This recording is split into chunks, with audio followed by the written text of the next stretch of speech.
Thanks so much for calling in to spend an hour with us. We've got a full agenda, so we'll get going. I'd like to start off by introducing the Connecticut College team who's on the call. And I'm just going to go from who I can see in my screen. Shelby St. Clair. It is awesome to see you, Shelby. Ellen Bremner. Ellen, thanks so much for being here. Who else do I see? I see Stephanie Schilke. Steph, good to see you. Britt Richard. Hey, Britt.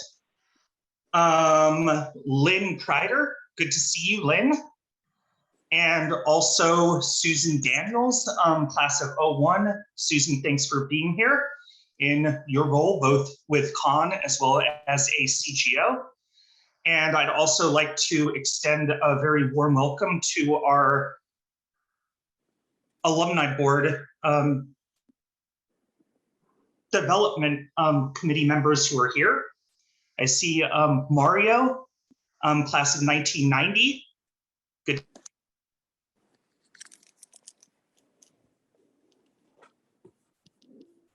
Oh, Michael froze up on us. Mm-hmm. Yes. Michael, come back. Oh no. Okay. Well, I can take over for where Michael left off. We see Mario is here. Welcome. And then Heather Morrison, class of 69. We also have Chip Clothier from 79. Jen Mann from 94. Trying to look at who else I see here.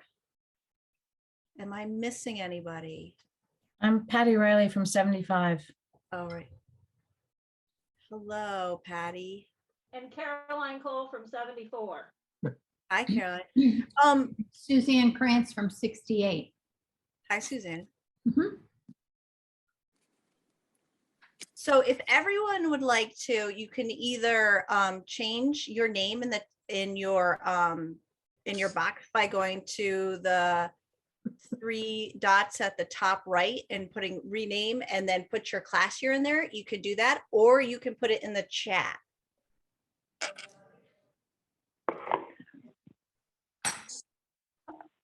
Hi, it's Anne for Frank, and I'm on the phone rather than on Zoom. I'm class of 80. Hi, Anne. Hi. Alix Cummin, class of 89. Hi, Alix. And since you said hello, I'd like everybody to welcome Alix. She's our newest class gift officer from the class of 1989. And she just came on board last week. That sounds about So, right. Yeah. So welcome, Alix.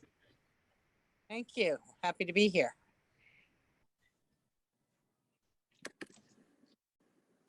Okay. Well, maybe we'll just dive into it while, oh, Michael, you're back.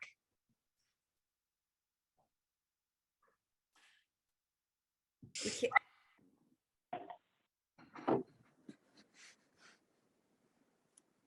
Oh, Michael, you froze again and we can't hear you. Okay. Let's just, let me just launch into our agenda. We've got a good agenda for you planned.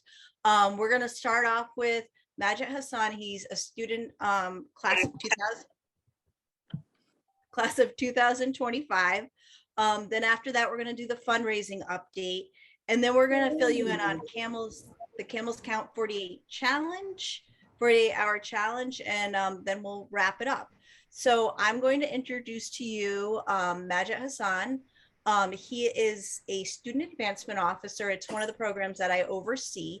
And what the student advancement officers do is similar to what you do as class gift officers. They reach out to alumni to encourage their support to the CC Fund. They also do different types of digital engagement as well. If you receive a thank you card from a student for your gift, the handwritten ones, chances are it's from one of the student advancement officers. So I'm going to pass it on to Majid, and welcome, Majid. Thank you very much, Ellen. Hi, everyone. I'm so excited to be here with you all. Thank you very much for giving me the opportunity, Ellen, Michael, and Shafi, for sharing a little bit about my Connecticut College experience. I am Majid Hassan, as it's written in front of you on the screen. I am class of 2025, an international student from Cairo, Egypt. And I prepared a small presentation about why I'm here at Connecticut College, what I am studying, what I'm doing outside of my classroom, and some information about my experience so far. So I'm gonna share my screen right now. Can please someone unmute and confirm that you can see my screen? I can see. Thank you good. very much. I'll see you soon. Thank you. Come next week? Okay, awesome. Okay. All right. So as I mentioned, my name is Majid Hassan, and I am gonna present to you who I am, what do I do, and what does education mean for me. So let's start. So first of all, as I mentioned, I'm from Cairo, Egypt. 2 years ago, I went to South Africa to have my high school education there at the African Leadership Academy. And I came direct from South Africa to Connecticut College. So I haven't been home for about 3 years, and I was just learning a lot during that time, developing myself and learning a lot about the world and different cultures around me, and learning English language, because when I traveled from Egypt, I didn't know English at all. So when I went to South Africa, I was enrolled at the African Leadership Academy, and they do have a unique mission of selecting high school students from different countries on the African continent. My year group has a representation of 36 countries from Africa, and they had 2 curriculums being taught at the same time: the Cambridge A-level curriculums and a core curriculum on entrepreneurship and leadership. So I was doing physics, biology, chemistry, mathematics. And on the side, I was doing African studies, leadership, writing and rhetoric, and entrepreneurship. That introduced to me the liberal arts education, that I should not only start with the traditional type of education when I am learning just about STEM or I'm learning about social sciences. I should include more about humanities thinking and linking my passion with the community. And that was through the leadership and the entrepreneurship courses that I had at the academy. So from there, I decided that I will continue in liberal arts style of education. I want to take my education outside of the traditional template that I always had in Egypt. So that was one of the criteria that I put while I was choosing Connecticut College. During my 2 years at the African Leadership Academy, I was selected by the Bezos Family Foundation to be a Bezos Scholar. And what the Bezos Scholar program is all about, they choose 18 US scholars and 5 African scholars. I was one of the 5 African scholars, and I was tasked to be the managing director of the South African Ideas Festival. And it's basically an entrepreneurial competition-based festival where we are teaching youth about business ideas and startups. It was the COVID year, so it had to be virtual, and that was an opportunity for us to expand. We were able to coach 124 participants from 10 different countries. So it was a success for me, and it was an experience that connected me a lot to my passion to serve communities and my passion to give back to people who didn't have chances to learn or to have a better education as I did. That taught me to keep myself busy and to keep myself useful for those who are around me. Just after we are done with the South African Ideas Festival, me and group of friends, we started an educational NGO that is centered around scientific research education. So we are aiming to teach high school students and college students on the African continent about scientific research and scientific thinking methods. We had our first summer program during summer 2021, with 29 participants from 15 countries, and it was centered about the theme, how to think like a scientist. This summer, we are continuing with the virtual version of the program, and we are having our first in-person programming, and that is taking place in Egypt. Finally, I'm going back home, and Morocco. So I will be visiting this beautiful country to organize the summer program at the International University of Rabat. So this is something that I started in high school, and I'm continuing working on during my years here at Connecticut College. How do I end up being in Cannes? An Egyptian guy who went to South Africa is applying to a school in New London. And that's why I did that. So I set to myself a clear criteria about my college list while I was applying. The first point that I was super worried about, and I had to be really concerned about it, was the financial aid and the institution that will be able to fund my education. I come from a lower middle class family in Egypt. My parents were not able to afford my education in my home country, so it was hard for them to do that if I'm doing it abroad, especially in the US. So I applied to Connecticut College after I learned from friends from my high school who applied here and got accepted here that Con meets 100% of the demonstrated need of all accepted students. So if a student is accepted, the college is promising that financial aid will meet their need and it will not be a problem for them to continue their education. My financial aid package was really generous, and it has a lot of components coming together to support my education: the Connecticut College grant, the 1911 scholarship, the silent scholarship, and a scholarship from an alumni. So I am so grateful for this opportunity, and so grateful for the support that Connecticut College is giving me to continue my undergrad education. My second point of criteria was the mission of the institution. This is something that most high school students don't look at when they set their college list, but it was really important for me because I understood what a mission statement is, and I understood how it directs the whole experience of the students and of the community as general. When I read about the mission statement of Connecticut College, two things stood out for me. The liberal arts education, of course. Con is known for its excellent liberal arts. It's ranking one of the best liberal arts schools in the United States, but that is linked to global society. They are preparing the students to be citizens in a global society. For an international student, that made most sense for me. I am someone I love to describe myself as a global citizen, someone who cares about the world in general and care about different communities. So I wanted to have that as my personal mission, and that met the mission of Connecticut College. So that was a second reason why I chose Connecticut College. A third reason of why I chose Connecticut College was the support provided to the students. It's a small liberal arts school. You all know about that. And I'm sure that each one of you and each one in this call has a professor in their mind that had in-depth interaction with, in-depth relationship with as a mentor or as someone that you just go to and share your ideas, share your research, share your questions. So this was something that I wanted. I wanted to have an accessibility to meet with my professors outside of the classroom. So this was something that I got from students here while I was applying. Advisors, we have a lot of advisors. I can't count them. We have a lot of people that are structured in different advising programming.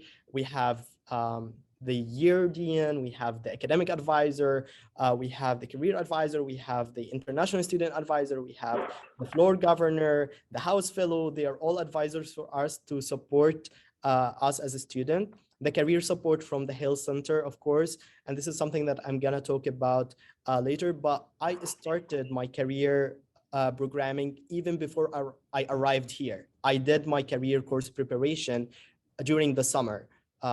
So that was a great opportunity for me to get to know the Health Center and the opportunity that it provides. And in general, the community culture. During my interview with Connecticut College, the emails that I sent to the professors and how they replied back, the events that I had virtual with the admission officers, all of that gave me warmth and gave me welcoming to apply to Connecticut College. I felt that everyone wants me there. They are all friendly, answering all my questions, and they are sharing positive feedback about their con experience. So there was no reason for me not to put Connecticut College as an ED. The next point, why I choose Connecticut College, is research opportunities. So Connecticut College provides different research opportunities to the students. These are the ones that I discovered. Maybe there are more, I'm not sure, but so far that's what I'm aware of.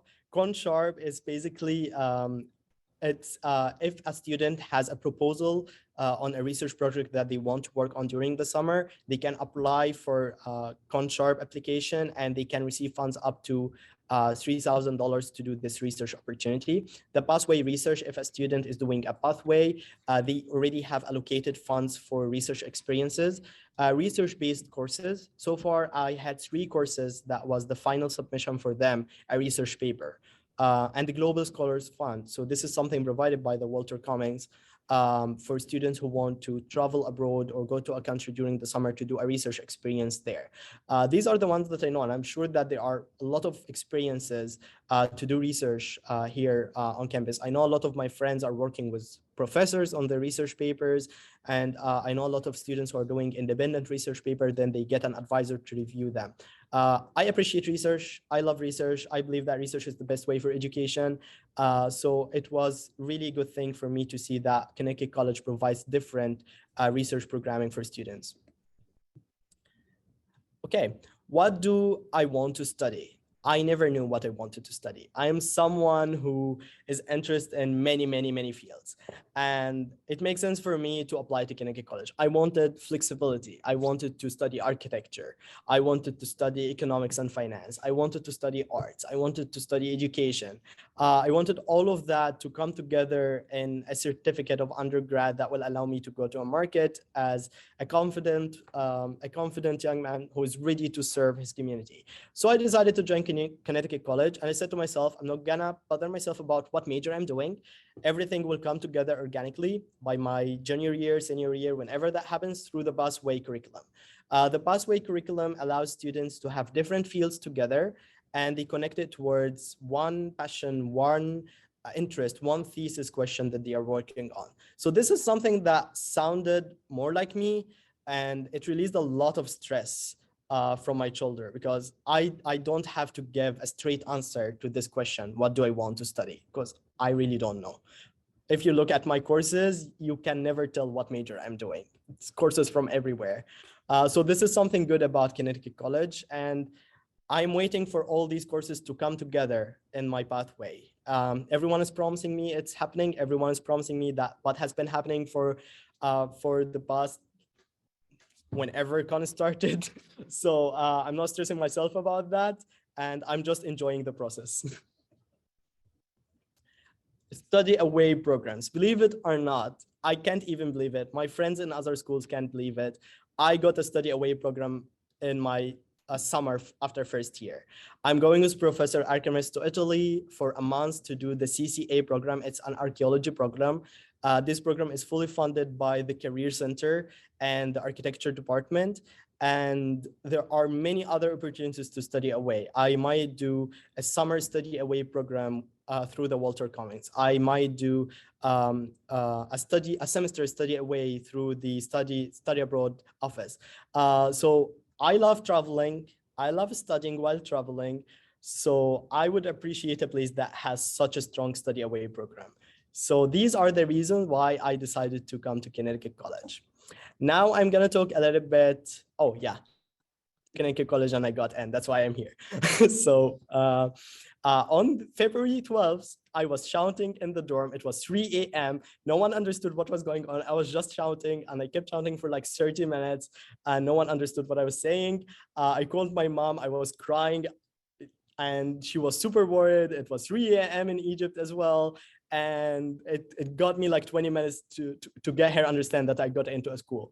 So I'm so grateful that I decided to apply to Connecticut College, and I'm so grateful that I got in. Okay, what do I do at Con? Let's start. Piano, finally, I'm learning piano. Yeah, this was something that I always wanted to do. I never had the chance to learn piano, but when I came here at Connecticut College, I was like, okay, if you're not doing it now, you will never do it. I went to Cummings. I didn't know which office I should go to. I didn't know who I should talk with. I just stopped. I stopped a person who was walking in the hallway. I don't remember who that was, but I asked them about what if a student wants to learn a specific instrument.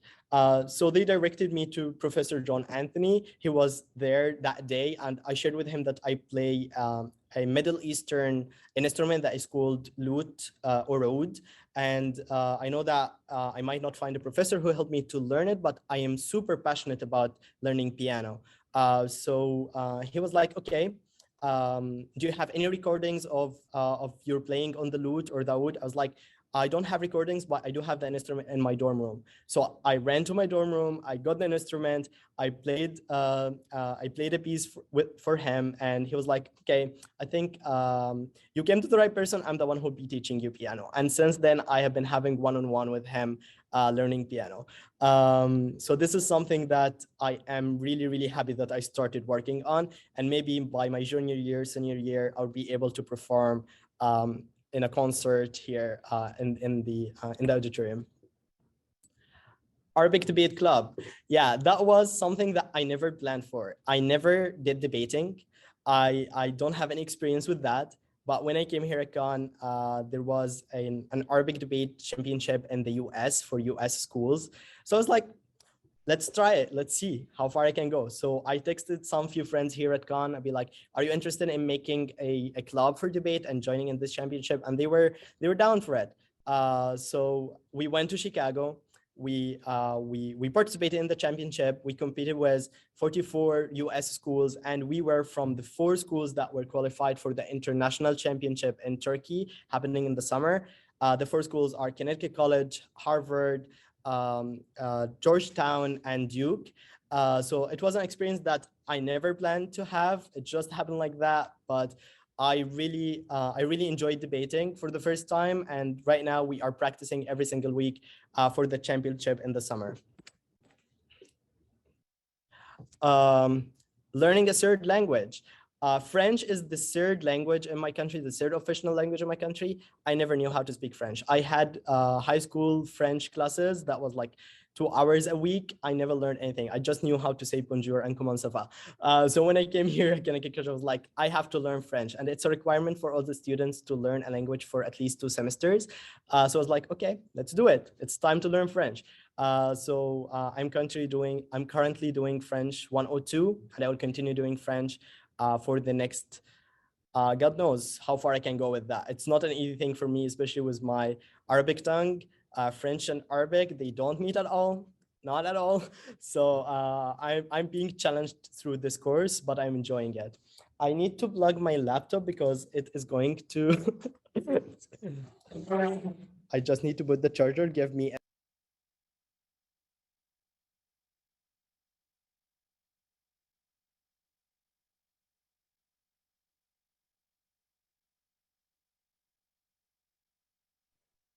So one thing that Majid didn't mention when he was talking about the nonprofit that he started, I don't know if he wants me to share this, but I was super impressed. They just launched the website, and they got their 401c3 status in the US, and they've already raised $1.3 million for it, which is incredibly impressive. So I just threw that in, Majid. Sorry. No, thank you very much, Ellen. It's $1.5 million so far. Yes. And the long-term plan for the nonprofit is to have an actual campus running. So that's what we're working towards. So far, we are just working on this small summer programs in different countries, testing the curriculum and doing our market research. But on the long term, hopefully after graduation, the campus should be established. I'm working with a big team. I don't want to get the credit only for me. The team is 15 amazing members around the world. and each one of us is working really hard on this nonprofit. And if you want to know more information, or you feel like you can help somehow, please, please, please reach out, and I would love to have a conversation with you, and I would really, really appreciate that. Okay. Moving on, I am a sustainability fellow here at Connecticut College with the Sustainability Office, and something that we started last year, last semester, which is last year as well, was the swap shop, and it's basically a swap shop. Yeah, it explains itself. And I designed this logo. I'm proud of it. And we are going to have our swap shop this semester running next after the March break, so in 2 weeks. So if you have any item that you think can be included in the swap shop, and you can drop it off here on campus, or you can send a package for us, please let me know, and we would love to collaborate with you on that as well. Fast forward. Okay, this is a big event that is happening this week. This is really, really a big event that I am enjoying. I'm learning a lot from. I never did consulting. It is a consulting competition between 3 groups here at Connecticut College. We are 12 students, and we are doing a live case study from one of the alumni. And every single day we meet about 3 to 4 amazing individuals doing amazing thing outside there in the world, and they are sharing experiences with them. They are answering all our questions, and they are guiding us through the case study and the best practices we have to do to have a successful presentation on Friday. So wish me luck, wish my team luck. I hope we're gonna win. I'm doing my best with the case study. It's a tiring work. It's my first time to do consulting, but I am definitely enjoying it. Okay, the most important thing that I had here at Connecticut College since my first week, I have been working with the Student Advancement Office as advancement officer, and that contributed a lot to the development of my communication skills, my self-confidence, and pushing me to go outside and share my experience and ask people about their experiences and connect with people. We have our room in the library, in Chain Library, 3rd floor. We call alumni from there. We send them letters. We email them. We love to hear their stories. I love when the call lasts for like 20 minutes, 30 minutes. We keep talking about the fun times that they had at Con, and the experiences that they learned from, and their life after graduation. So this is something that I'm enjoying, and it is developing a lot in my skills in general. And I talk a lot about it in my interviews for summer experiences. So thank you very much, Advancement Office, for having me, and thank you for giving me the opportunity to be in this call. Okay, yes. So this is the end of my small, short presentation of what I'm doing here at Connecticut College. I would love to have any of your questions, if you have any. These are some ways that you can contact me if you would love to. My email address, my LinkedIn profile, my phone number, and my WhatsApp number as well, and my Instagram. I will drop them in the chat right now. Please, if you have any questions, feel free to unmute and ask me.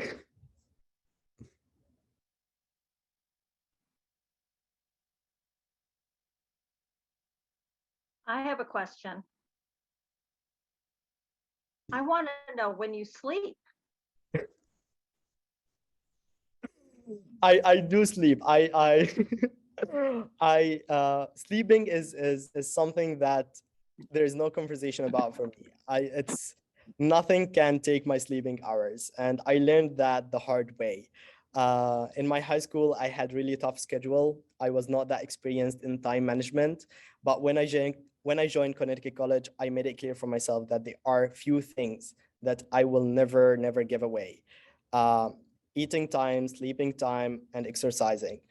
These 3 things, they keep my energy up, and they keep me feeling good about how I'm dealing with myself, with my mental health, and with my body, because I am so passionate person, and it's easy for me to get busy. It's easy for me to get away from my track and start joining a lot of projects, a lot of clubs, a lot of courses. So sleeping is something that I will never give away. Well, I'm glad to hear that, and I'm really glad to hear your passion for all the wonderful things you're doing. It's very inspiring, very inspiring. Thank you.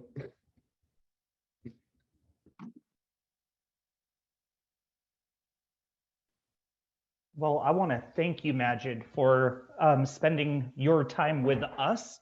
It is extremely inspiring from a staff member's perspective, being able to come on in and advocate for this type of education for students like you at Khan, who are already really changing the game for so many people, and and everything that you have your mind set to.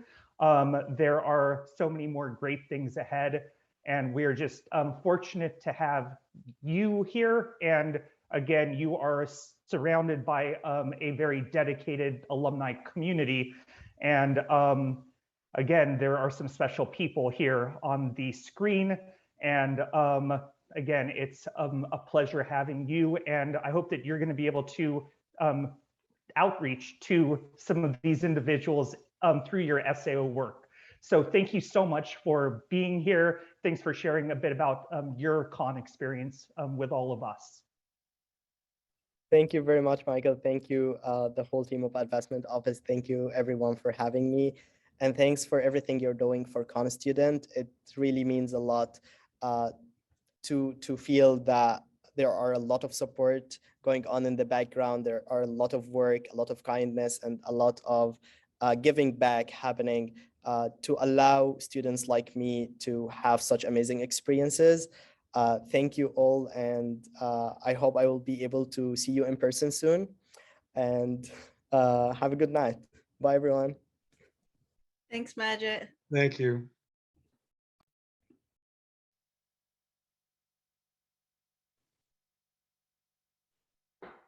Okay, well, that was a nice way to be able to kick things off. And I'm just going to continue on with our fundraising update. And then we're going to get into Camel's Count, which is our big 48-hour spring participation challenge coming on up around the corner. So I want to start on off by saying that we are in a good place with the CC fund. We are currently at about $4.65 million raised in cash and pledges. That's about a 2.5% increase over where we were at our current date last year. And then importantly, we're at a hair over 2,900 alumni donors, which is about a 6% increase. And alumni participation is just so important for Khan, for our rankings, for our ability to secure funding from all types of corporations and foundations to be able to really support students and faculty. And that's what this upcoming Camel's Count 48-hour participation challenge is all about. We have a goal of exceeding 3,000 total donors for Camel's Count, and we'll be hearing more about that. And we are targeting 1,800 alumni donors who it would be their first contribution in fiscal year 2022. To put that in perspective, that's about a 7% increase in alumni participation in 48 hours that we're targeting. We saw about 1,600 alumni donors in Camel's Count last year. So again, we're reaching even further. And it's been so far an extraordinary fundraising year for Khan as a whole. We are currently at $32 million in cash and pledges. And we'll see where we go between now and the end of the fiscal year. But we are currently positioned to have our third most successful fundraising year in the college's history. So there's a lot of good things going on that everybody here is a big part of. And I hope that everybody here is going to be a big part of our upcoming Camels Count 2022 48-hour participation challenge. And to hear more about Camels Count, I'm going to turn on over to my colleague, Britt. Hi, everyone. Thanks for spending some time with us tonight. So we're really excited about our Camels Count challenge this year. It's another 48-hour challenge kind of surrounding our typical annual giving day around Founders Day. So it'll be April 5th through April 7th. And like Michael said, we're kind of shooting for 3,000 donors again this year, but kind of targeting specific areas. So hopefully we can move the needle even more this year in terms of our alumni donor count. But we plan to highlight a few different categories of folks this year. So not only students, but also faculty and staff. We'll be kind of breaking down the challenge in 3 different ways. So we kind of have the overall Camels Count theme going on, which will continue this year. And then we have a few different areas that we're focused on. One being we have some major donors that have offered up some money that we'll be able to utilize throughout the challenge, which will help motivate some gifts along the way. So we'll have some donor milestones that we plan to hit and kind of share that money and have that support con. So we're excited about those gifts coming in. We have some experiential moments that we're going to be playing around with this year as kind of a pilot of sorts. So we have a few, I guess I can share them with this crew. You'll keep it a secret for now. But we have potentially some Palmer sneak peeks, and we'll use this in both email and social media. So we'll kind of say like, okay, in the next 2 hours, if we reach X amount of donors, we'll send out a sneak peek of Palmer and how it's going. We have a potential pizza party in the works. So again, kind of in the next 2 hours, when you donate a gift, write in your favorite dorm, and that dorm, or the dorm that has the most votes, will get a pizza party. So we're going to do a couple things like that, which we think will motivate some gifts along the way and kind of help the momentum through the 48 hours. And then as the last piece, which we're really excited about, which Stephanie can touch on a little bit more, but we have a NCAA championship. I'll pause there because everyone's excited about that. But we have a sticker in the works. So anyone who gives a gift of $10 or more will be thanked with a sticker. So we're really excited about being able to share in this, historic moment with everyone and share a little piece of that with folks who are involved with the challenge. So we have those few things going on. We also will plan to have our landing page once again. So that'll be kind of a space for folks to see the ticker and see where we're at with both donors and dollars. We'll have some graphics on there as well that folks can download and use on social media or in emails when they're communicating with friends or just, posting like, hey, I just gave, join me. So we'll have that again. And we're planning to highlight some faculty voices on the page as well. So we'll have some headshots and quotes on the page. So that'll be exciting to see.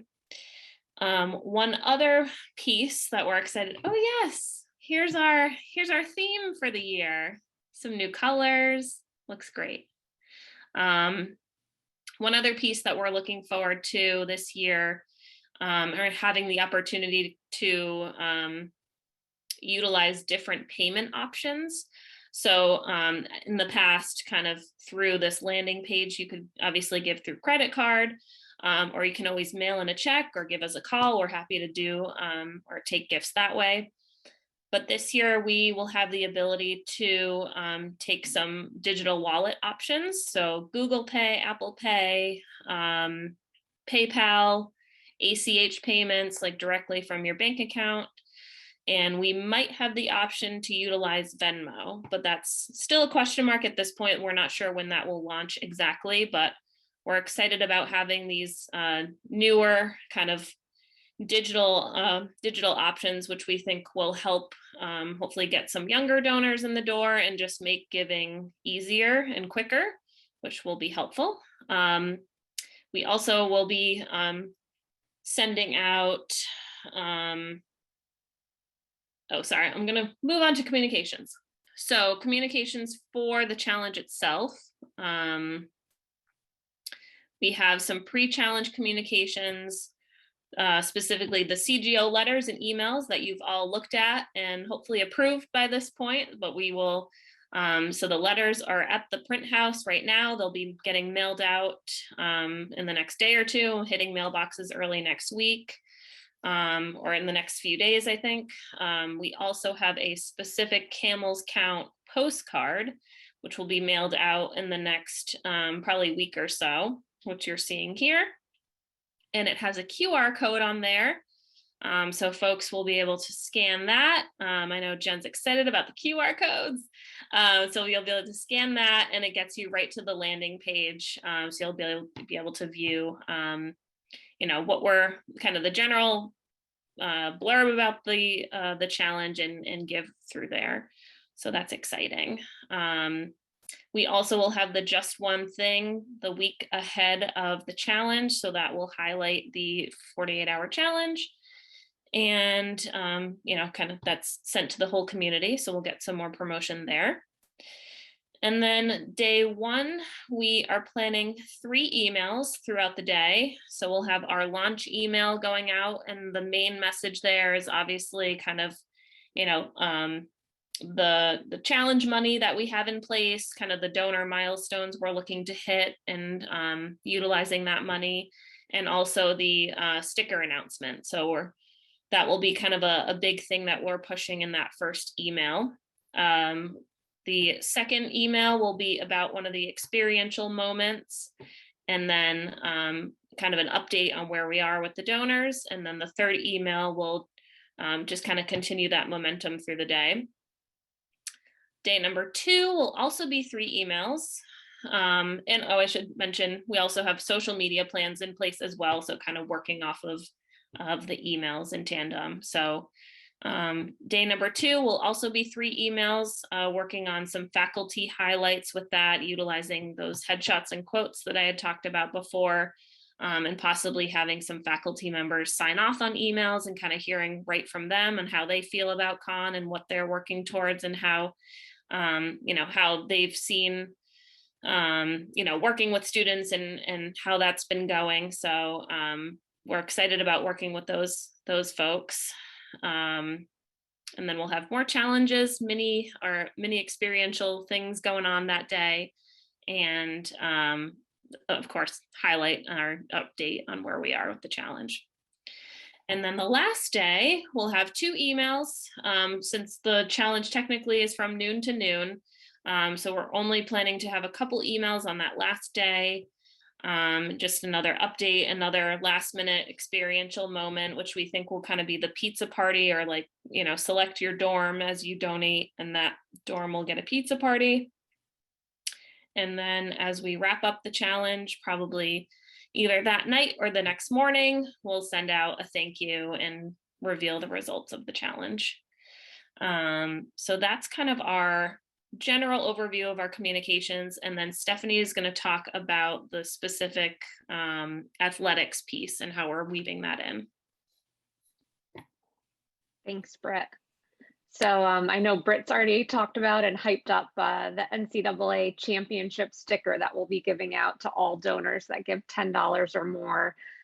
So we're really excited about that. I know it's such a point of pride for the alumni community, and our alumni athletes, parents, and current student athletes. They made up close to, or maybe a little more than 25% of donors in our last 48-hour challenge. So a really strong group that came out and helped us reach our goal. So day 2, we're focusing on a little bit more of an athletics message that will, of course, be segmented to our constituents. And it will feature a message from Ruben Burke, who's head coach of the men's soccer team, just talking about that historic win and what it means to be part of the community. Another little thing that we're working on is one of those experiential moments, and we're negotiating a little bit with Fran Shields to see if we can get him to do something to motivate some gifts to come in if we hit a certain number of donors in that time frame. Let's see. Of course, we're also keeping our coaches in the loop. They're such great advocates for the college. So we will be sharing this entire communications plan with them. They will have special social media graphics that they can put on all of their channels, and asking them to help reach out to their networks, via text, email, however they're keeping in touch with their former student athletes. So they are such a big part in helping us encourage folks to join in, and that competitive spirit certainly helps among the teams to see who has the most camel pride. So I know that's another thing just to think about. That's just one affinity group. I'm sure you're all the same way. You've got maybe your group text messages going with peers, former classmates. So feel free to kind of use those networks and groups to help encourage folks to join the challenge and participate with you. It's something that, hopefully just takes a few seconds and could go a long way. Then just continuing on, we've got some on-campus programming. So we're really excited to be able to have some more events this year with some of the COVID restrictions being lifted. So one area is focusing on our senior class gift. So the weekend before, we'll be piggybacking on a event they already have, and having a little social for the seniors, handing out some swag, educating them on what it means to be to become an alum, which they will be joining the community very soon. And of course, encouraging them to give back and trying to help educate them on that a little bit. Then we also will be having a student athlete celebration before our men's lacrosse game on April 6th. So if you remember from the fall, we had an athletics competition and we had amazing results. So the students have earned this celebration. So we are working on that in the evening on April 6th, so we can celebrate what they've accomplished in the fall, and also Founders Day and the Camel Counts Challenge this spring. So we're really looking forward to getting the group together, and also recognizing some of our student athlete teams who had 100% participation in the fall, which is just amazing. I think the 3 teams were volleyball. They got there the fastest, followed by women's basketball and our sailing team. So a really impressive group of students leading the charge there. Then just a couple more things we're doing on campus. Of course, we'll have tabling throughout the day with prizes and giveaways to help excite the campus community, the students and faculty and staff, make sure they know what's going on and how many donors away we are from our goal. And then we are working on some regional events, which is new this year, local and in the surrounding areas with strong alumni presence. So more to come on that as we finalize the location with our volunteers. So a lot going on. And then I will pass it on to Chip and Michael to talk about how CGOs can help. So thank you, Stephanie. Go ahead. Yeah, I just want to say thank you very much to our amazing CGO alumni board member, Chip, who is thinking very competitively from the class of 1979 about how to make sure that his class is able to acquire the highest number of alumni donors over the course of Camel's Count. Boy, that's a setup. Thank you, Michael. Our goal last year, we raised, we got 68 gifts in the challenge.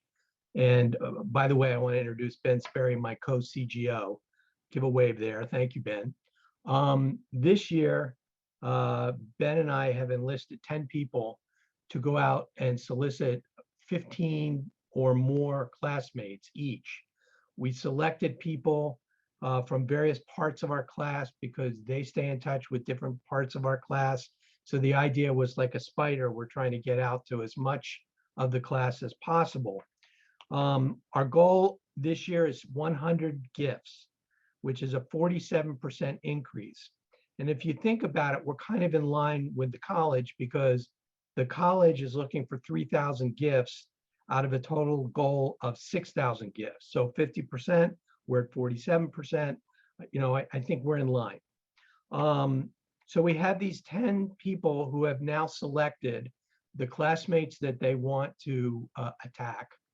And they will reach them by letter or by email or by phone, depending upon what information we have on each classmate and you know, the contact information that they may personally have with each of our classmates. We'll be sharing the plans that we discussed here tonight with our 10 callers so that everybody has an idea of what the timing and sequencing of everything is, so that we can dovetail our communications with the college's communications. So in some respects, we're barraging them, but on other respects, it's kind of like express and local. Express is the college hitting everybody. The local is us hitting individual classmates, asking them to participate. Next week, our class will start that process by sending a note or short email saying that the challenge is coming up the next week. We want you to be aware of it. Here's what our goal is. We're looking for you to participate, et cetera, et cetera. The night before the challenge, we'll send out another very short email saying, hey, the time is now. Let's get out and get out the gifts, so to speak. During the challenge, I plan to notify our callers about every 4 hours as to who is given in our class, so that our caller classmates can focus on those gifts that have not yet arrived. So we're not barraging people that have already responded to our gift. And then the other thing is, the reason for us giving that update is we're trying to encourage our callers to then follow up with a thank you, just a personal, you know, 2-line thank you that says, hey, look, thanks for responding. You know, we're doing great. Here's where we are, whatever is helpful so people feel like they participated. The other thing I want to make a point of is that one of the things that we like to talk about is that in addition to the gift that you're giving, this whole challenge is unlocking money from other donors. And so in past years, we've actually figured it out as to if there was for the first 1,000 people, if $100,000 got unlocked and your gift was one of those first 1,000, that's one, you know, whatever the percentage is, those dollars got unlocked because of your gift. So it's an actual, people can see what the value of their total gift is between what they give and what they unlocked.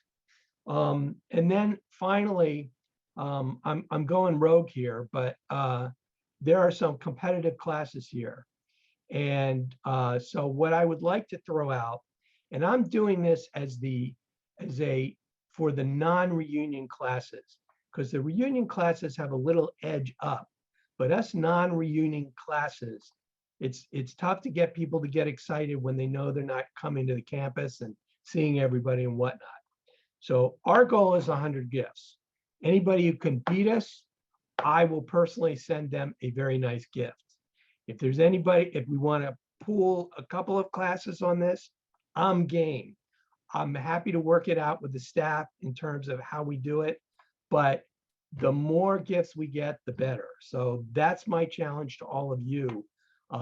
Beat my 100 or exceed your own history from last year by more than 50%, and you're in the game. That's my spiel. Wow, That's pretty awesome. Thank you, Chip. I think that there will be some competition. I'm looking around the screen. Yeah. I'm seeing some smiling faces, some nodding heads. I'm seeing class of 1989 in here. I'm a little nervous about the class of '89. That may cost me big bucks. Class of 80 is going to meet your throwdown. Okay. As you should be worried about 89. Oh. So Hey, yeah. come one, come all. Oh, and I got my $10 here for the sticker. Thank you, Chip. So again, in terms of context, you heard we have a goal of 6,000 alumni donors for the year. Again, in context, we hit 5,444 alumni donors last year. We're already at a little bit over 2,900 for our current year. So by successfully hitting our goal, which is 1,800 new alumni donors, we're looking at about 4,800 donors by the middle of April towards our 6,000 donor goal. And that will reflect a significant improvement to our alumni participation rate. And again, there are important factors that come along with that. So again, cannot stress how important the peer-to-peer and the volunteer component of alumni participation is. So thank you to everyone here. I know that we're about out of time, but if there are any questions, be happy to answer them. Yes. Hi there, Judy. Oh, sorry. Oh, go ahead. I'm sorry. I'm on the phone, so I can't see who else is talking. It's Anne from 80. Quick question: is there any thought or any plan for a matching gift or other incentives like that for this year? Yes. So we're still putting all of those in place. We're talking with alumni and parents. A couple alumni and parents have already stepped forward with significant contributions that will be activated when we hit milestones.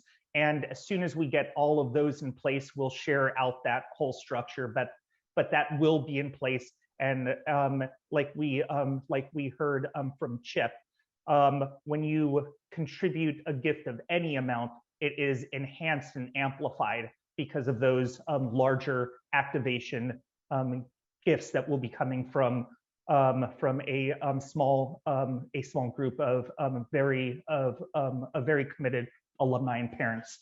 And I see that you've got a question, Judy. I'm confused.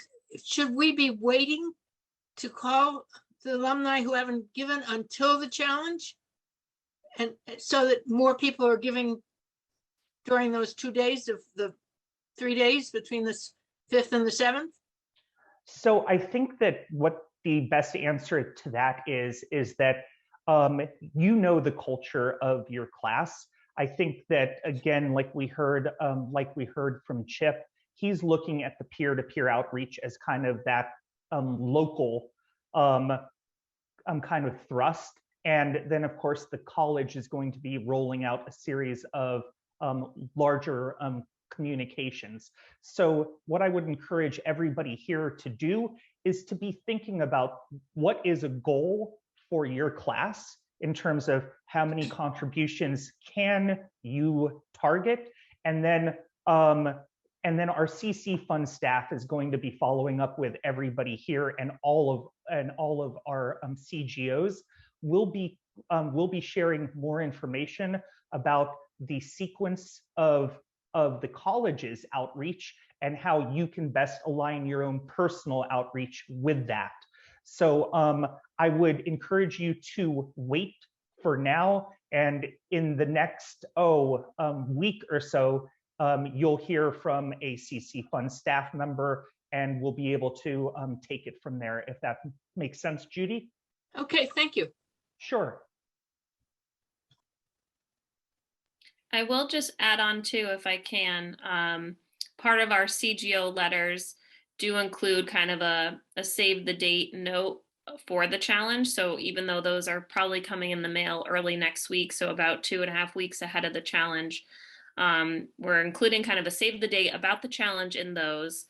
And part of that, on the remit envelope that you can send back to the college, it does say, I would like to include my gift in the challenge. So we are offering that to folks if they want to send in a check or give our office a call and have it count towards the challenge. I know I just got an email from Heather earlier today that one of her classmates would like to be counted while we wait for her check to arrive. So that is an option if you're talking with classmates and they just want to give, but would like it to be counted towards the challenge. So they can give in advance and then it will still count. Correct. Thank you. You're welcome. And for context, last year we had about 150 gifts going into Camel's Count, and we would love to see 300 or more gifts going into Camel's Count in our current year, about 10% of our overall goal. Any other questions, comments, friendly words of competition?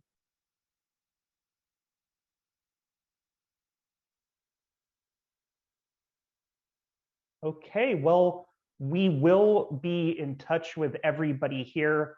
Again, thank you so much for spending an hour with us, hearing from an incredible con student, hearing about where we are in terms of fundraising for the year, and hearing about Camel's Count and how everyone here can help and be involved, and looking forward to partnering together for the next 3 weeks and seeing where we come on out as a community. And I know that we can count on everybody here as part of our Camel's Count 48-hour giving challenge. So to everybody here, have a fantastic evening. Thank you.